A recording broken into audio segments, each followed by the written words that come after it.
ಹೇಳದೆ 10 ಬಾರಿ ಏನು ಹೇಳಿದ್ದಾರೆ, ನಾನೇ ಇರ್ತೀನಿ, ನಾನೇ ಮುಖ್ಯಮಂತ್ರಿ, ಹೈಕಮಾಂಡ್ ನಮ್ಮ ಕಡೆ ಬೇರೆಲ್ಲ ಹೇಳಿಲ್ಲ. ನಾವು ವಿರೋಧ ಪಕ್ಷ ನಾಯಕರು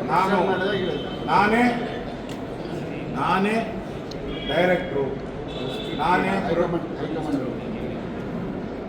ಹೈಕಮಾಂಡು, ನಾನೇ ಪ್ರೊಡ್ಯೂಸರು, ನಾನೇ ಸ್ಕ್ರೀನ್ ಪ್ಲೇ ಎಲ್ಲ ಹೇಳ್ಬೋದು. ಮತ್ತು ನಾನು ರಾಜಕೀಯವಾಗಿ ಸದೃಢ ಇದ್ದೀನಿ, ನಾವು ಬೀತಿದ್ದೀರಾ ಅಂದರೆ ಸದೃಢ ಇದ್ದೀನಿ ಅಂತೇಳಿ ಈ ವೇದಿಕೆಯನ್ನು ಅವರ ಸೀಟ್ ಭದ್ರ ಮಾಡ್ಕೊಳ್ಳೋಕ್ಕೆ ಉಪಯೋಗ ಮಾಡ್ಕೊಂಡ್ರೆ ಹೊರತು ಉತ್ತರ ಕರ್ನಾಟಕದ ಜನಗಳ ಅಭಿವೃದ್ಧಿಯ ಸೀಟನ್ನು ಫಲ ಮಾಡೋಕ್ಕೆ ಉಪಯೋಗ ಮಾಡ್ಕೊಂಡಿಲ್ಲ. ಇದು ಫೇಲ್ಯೂರ್ ಆಫ್ ಕಾಂಗ್ರೆಸ್ ಪಾರ್ಟಿ. 1000 ಕೋಟಿ ಬರಬೇಕಂತೆ. ಇವ್ರದೇ parliament member, Congress parliament member ಈ ಪಾರ್ಲಿಮೆಂಟಲ್ಲಿ ಕ್ವಶನ್ ಹಾಕಿದ್ದಾರೆ. ನನಗಿರುವಂಥ ಮಾಹಿತಿ ಮತ್ತೆ ಚೆಕ್ ಮಾಡ್ತೀನಿ ಬೇಕಾದ್ರೆ. ಅವ್ರು ಕೇಳಿದ್ದಾರೆ ಜಲ್ ಹಣ ಯಾವಾಗ ಬಿಡುಗಡೆ, ನೀವು ಬಿಲ್ ಸಬ್ಮಿಟ್ ಮಾಡಿ ನಾವು ಹಣ ಬಿಡುಗಡೆ ಮಾಡ್ತೀವಿ ಅಂತ. ನಮ್ಮ PSC ಚೇರ್ಮನ್ CC ಪಾಟೀಲ್ ಅವರು ಅವ್ರದೇ ಕಮಿಟಿಯಲ್ಲಿ ಅಧಿಕಾರಿಗಳು ಬಂದು ಉತ್ತರ ಕೊಟ್ಟಿದ್ದಾರೆ, ನಮಗೆ ಬಿಲ್ ಸಬ್ಮಿಟ್ ಮಾಡೋಕೆ ಆಗ್ತಾ ಇಲ್ಲ, ಕೆಲಸ ಆಗಿಲ್ಲ, ಕೆಲಸಕ್ಕೆ ಯಾರು ಟೆಂಡರ್ ಆಗಿತ್ತು ಅವರು ಸರಿಯಾಗಿ ಕೆಲಸ ಮಾಡಿಲ್ಲ, ಸಬ್ಮಿಟ್ ಮಾಡೋಕ್ಕಾಗಿಲ್ಲ ಅಂತ PSC ಕಮಿಟಿಯಲ್ಲಿ ಉತ್ತರ ಕೊಟ್ಟಿದ್ದಾರೆ. ಸವಾಲು ಹಾಕಿದ್ರು CC ಪಾಟೀಲ್ ಅವರು. ನಾನೆಲ್ಲ ದಾಖಲೆ ನಿಮ್ಮ ಮನೆಗೆ ಕಳಿಸ್ಕೊಡ್ತೀನಿ ಅಂತ ಹೇಳಿದ್ದಾರೆ. ಇಷ್ಟೆಲ್ಲ ಆದಮೇಲೂ ಕೂಡ ಉತ್ತರ ಕರ್ನಾಟಕಕ್ಕೆ ನಾನು ಅಭಿವೃದ್ಧಿ ಮಾಡಿದ್ದೀನಿ ಅಂದರೆ ಇದು ಸುಳ್ಳೇ ಅಲ್ಲ.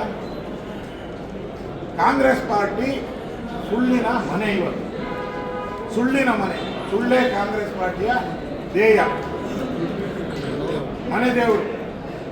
ಮೊನ್ನೆ ಅಧಿವೇಶನದಲ್ಲಿ ನಮ್ಮ ತೆಂಗಿನಕಾಯಿಯವರು, ಮಹೇಶ್ ತೆಂಗಿನಕಾಯಿಯವರು, ಇಡೀ ರಾಜ್ಯದಲ್ಲಿ 5,000 ಕೋಟಿ ಬಡವರು ಸೇರ್ಬೇಕಾಗಿದ್ದ ಗೃಹಲಕ್ಷ್ಮಿ ಹಣನ ಪತ್ತೆ ಮಾಡಿದ್ರು. ಕೊಟ್ರ ಇಲ್ಲ, ಅದರಲ್ಲಿ ಉತ್ತರ ಕರ್ನಾಟಕ ಹೆಚ್ಚು ಹಣ ಹೋಗ್ಬೇಕಾಗಿತ್ತು, ಕೊಡ್ಲಿಲ್ಲ. ಹಣ ಎಲ್ಲೋಯ್ತು ಅಂದ್ರೆ ಹುಡುಕ್ತಾ ಇದ್ದೀನಿ ಅಂತ.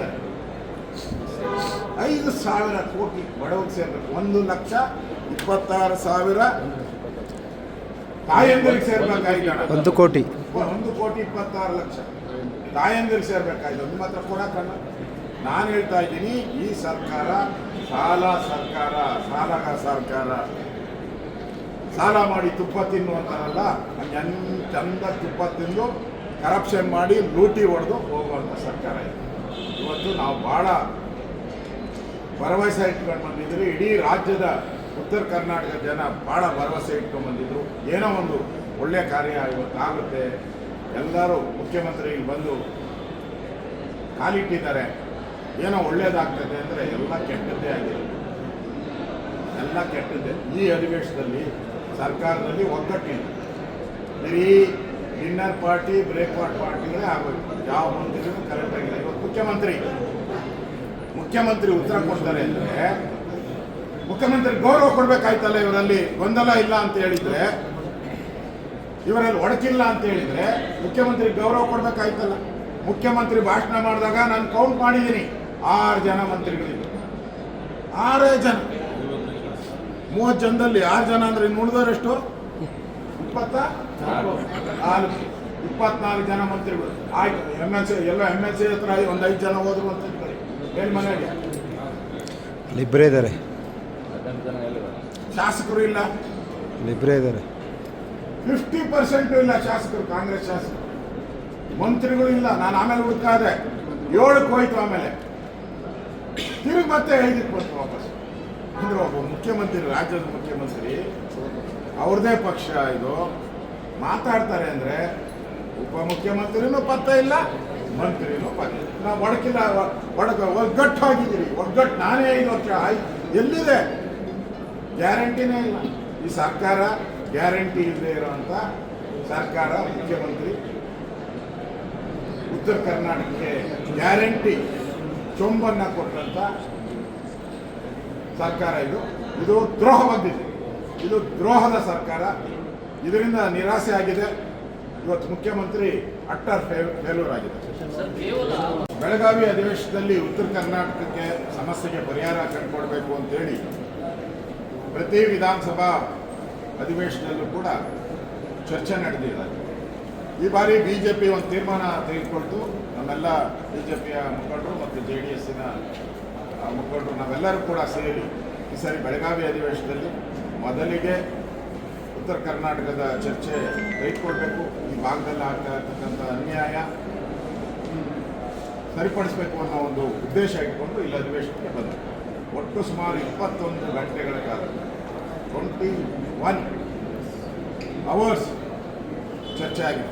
ಮುಖ್ಯಮಂತ್ರಿಗಳು ಸೇರಿ ವಿರೋಧ ಪಕ್ಷ ನಾಯಕ ನಮ್ಮೆಲ್ಲ ನಾಯಕರು ಸೇರಿ 21 ಗಂಟೆ. ನನಗನ್ಸುತ್ತೆ ಎಲ್ಲನೂ ಕೂಡ ಹೊಳೆಯಲ್ಲಿ ಹುಣಸೆಹಣ್ಣು ಇದ್ದಂಗೆ ಆಗುತ್ತೆ. ಒಂದೇ ಒಂದು ಭರವಸೆನೂ ಕೂಡ ಮುಖ್ಯಮಂತ್ರಿಗಳಿಂದ ಬಂದಿಲ್ಲ. 14 ಬಾರಿ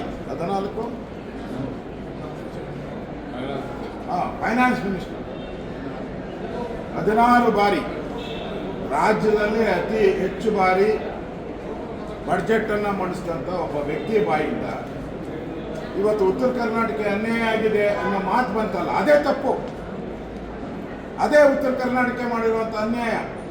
ಅದನ್ನು ಹೇಳೋಕ್ಕೆ ಕಾಂಗ್ರೆಸ್ ಪಾರ್ಟಿಗಾಗಲಿ ಮುಖ್ಯಮಂತ್ರಿ ಏನು ಯೋಗ್ಯತೆ ಇದೆ ಅಂತ ನಾನು ಕೇಳ್ತೀನಿ. ನೀವೇ 16 ಬಾರಿ ಬಡ್ಜೆಟನ್ನು ಮಂಡಿಸಿ ಉತ್ತರ ಕರ್ನಾಟಕ ಅನ್ಯಾಯ ಆಗಿದೆ ಅಂದರೆ ಇಟ್ ಈಸ್ ಯುವರ್ ಫೇಲ್ಯೂರ್. ಆದವರೆಲ್ಲ ಮುಖ್ಯಮಂತ್ರಿಗಳು ಕಾಂಗ್ರೆಸ್ ಅವರೇ ಎಲ್ಲ. 60 ವರ್ಷ ಮುಖ್ಯಮಂತ್ರಿಗಳು ನಿಮ್ಮವರೇ, PWD ಮಂತ್ರಿ ನಿಮ್ಮವರೇ, ನೀರಾವರಿ ಮಂತ್ರಿ ನಿಮ್ಮವರೇ, ಸತತವಾಗಿ ನೀರಾವರಿ ಮಂತ್ರಿಗಳು, ಸತತವಾಗಿ PWD ಮಂತ್ರಿಗಳು. ಯಾಕೆ ರಸ್ತೆಗಳ ಹಳ್ಳ ಬಿದ್ದಿದೆ? ಯಾಕೆ ನೀರಾವರಿ ಯೋಜನೆಗಳು ಒಂದಕ್ಕೂ ಹಣ ಬಿಡುಗಡೆ ಮಾಡ್ತಾ ಇಲ್ಲ? ಕೃಷ್ಣೆಯ ಕಣ್ಣೀರು, ಕೃಷ್ಣೆಗೆ ಒಂದಕ್ಕೆ 50,000 ಕೋಟಿ ಕೊಡ್ತೀನಿ ಅಂತ ಹೇಳಿದರು. ಪುಸ್ತಕನೇ ಬರೆದಿದ್ರು. ಪ್ರತಿ ವರ್ಷ 10,000 ಕೋಟಿ ಅಂದರು. ಈಗೇನು ಹೇಳ್ತಾರೆ? ಮಾತು ಬದಲು. ಏನು ಹೇಳ್ತಾರೆ? ಇಡೀ ರಾಜ್ಯಕ್ಕೆ ಅಂತ ಹೇಳ್ತಾರೆ. ನಾಚಿಕೆ ಆಗ್ಬೇಡವಾ ಇವ್ರಿಗೆ? ಪುಸ್ತಕ ಪ್ರಿಂಟ್ ಮಾಡೋ ಜ್ಞಾನ ಇರಲಿಲ್ಲ. ಉತ್ತರ ಕರ್ನಾಟಕ ಭರವಸೆ ಕೊಟ್ಟಿದ್ರು ಎರಡು ಅಧಿವೇಶನದಲ್ಲಿ. ಇವತ್ತೇನು ಹೇಳ್ತಾ ಇದ್ದಾರೆ? ಕೋರ್ಟಲ್ಲಿ ಸ್ಟೇ ಇದೆ, ಟೆಂಡರ್ ಕರೆಯಲಾಗುವುದು, ಆಯೋಗ ನೇಮಕ ಮಾಡಿದ್ದೀರಿ. ಗೋವಿಂದ ರಾವ್ ಆಯೋಗ ನೇಮಕ ಮಾಡಿದ್ದೀರಿ. 1 ವರ್ಷ ಆಯ್ತಾ? 2 ವರ್ಷ ಆಯ್ತಾ? ಗೋವಿಂದರಾವ್ ಆಯೋಗ 2.5 ವರ್ಷ. 6 ತಿಂಗಳಲ್ಲಿ ವರದಿ ಅಂತ ಹೇಳಿದ್ರಿ. 6, 12, 24 ಎಲ್ಲ 36 ಎಲ್ಲ ಆಗೋಯ್ತು. ಇನ್ನೂ ವರದಿ ಮೇಕಪ್ ಮಾಡ್ತಾ ಇದ್ದಾರಂತೆ ವರದಿಗೆ. ಅಂದರೆ ಈ ಸರ್ಕಾರ ಫೇಲ್ಯೂರ್, ಸುಳ್ಳೇ ಸುಳ್ಳು. ಮುಖ್ಯಮಂತ್ರಿ ಅಪ್ಪಟ ಸುಳ್ಳುಗಾರ, ಹೇಳಿದ್ದೆಲ್ಲ ಸುಳ್ಳು. ಇವತ್ತೇನೋ ನಮ್ಮ ಜ್ಞಾನೇಂದ್ರ ಹೇಳ್ತಾ ಇದ್ರು, ಉತ್ತರ ಕರ್ನಾಟಕದ ಬಂದಿದ್ದೀರಿ, ಭಾಳ ಭರವಸೆಗಳನ್ನು ಬರ್ತದೆ ಅಂತ ಉತ್ತರ ಕರ್ನಾಟಕದ ಮನೆಯಲ್ಲೂ ಕೂಡ ಜನ ಯೋಚನೆ ಮಾಡ್ತಾ ಇದ್ದಾರೆ. ಏನೋ ಇವತ್ತು ನಮಗೆ ಮುಖ್ಯಮಂತ್ರಿ ಅನೌನ್ಸ್ ಮಾಡಿಬಿಡ್ತಾರೆ, ನಮ್ಮೆಲ್ಲ ರಸ್ತೆಗಳು ಸರಿ ಹೋಗ್ತದೆ, ಆಸ್ಪತ್ರೆ ಸರಿ ಹೋಗ್ತದೆ, ಹೊಸ ಮನೆ ಸಿಗ್ತೈತೆ, ಕರೆಂಟ್ ಬಂದ್ಬಿಡುತ್ತೆ ನಮಗೆ. ಇವತ್ತು ಕರೆಂಟೇ ತೆಗೆದುಬಿಟ್ಟು ಉತ್ತರ ಕರ್ನಾಟಕದ ದೀಪವನ್ನೇ ಆರಿಸ್ಬಿಟ್ರು. ಮೋಸ. ಇದು ಕಾಂಗ್ರೆಸ್ ಅವರು ಇವತ್ತು ಉತ್ತರ ಕರ್ನಾಟಕಕ್ಕೆ ದೊಡ್ಡ ಅನ್ಯಾಯ ಮಾಡಿದ್ದಾರೆ. ಯಾವುದೇ ಘೋಷಣೆ ಮಾಡಿದೆ, ಯಾವುದೇ ಹಣವನ್ನು ಘೋಷಣೆ ಮಾಡಿದೆ, ಯಾವುದೇ ಅಭಿವೃದ್ಧಿ ಕಾರ್ಯವನ್ನು ಘೋಷಣೆ ಮಾಡಿದೆ. ಇಡೀ ಕೇಂದ್ರ ಸರ್ಕಾರದ ಮೇಲೆ ಆಪಾದನೆ ಮಾಡಿದ್ದಾರೆ. ಕೇಂದ್ರ ಸರ್ಕಾರ ಕೊಟ್ಟಿರೋ ರೈಲ್ವೆ ಯೋಜನೆಗೆ ಜಮೀನು ಕೊಟ್ಟಿಲ್ಲ ಇವರು ಯೋಗ್ಯತೆಗೆ. ಕೇಂದ್ರ ಸರ್ಕಾರ ಕಸ ವಿಲೇವಾರಿಗೆ ಬಿಡುಗಡೆ ಆಗಿರುವಂಥ ಹಣಕ್ಕೆ ಮ್ಯಾಚಿಂಗ್ ಗ್ರಾಂಟ್ ಕೊಟ್ಟಿಲ್ಲ ಇವರು ಯೋಗ್ಯತೆಗೆ. ದೇವಸ್ಥಾನ ಎಲ್ಲಮ್ಮ 213 ಕೋಟಿ ಕೇಂದ್ರ ಸರ್ಕಾರ ಪ್ರಸಾದ ಯೋಜನೆ ಅಭಿವೃದ್ಧಿಗೆ 213 ಕೋಟಿ ಪ್ರಾರಂಭ ಮಾಡೋಕ್ಕೆ ಯೋಗ್ಯತೆ ಇಲ್ಲ. ಬೆಳಗಾವಿ ಕೆರೆಗಳಿಗೆ ಸುಮಾರು 50 ಕೋಟಿಯಷ್ಟು ಹಣ ಉಪಯೋಗ ಮಾಡ್ಕೊಳ್ಳೋಕ್ಕೆ ಯೋಗ್ಯತೆ ಇಲ್ಲ.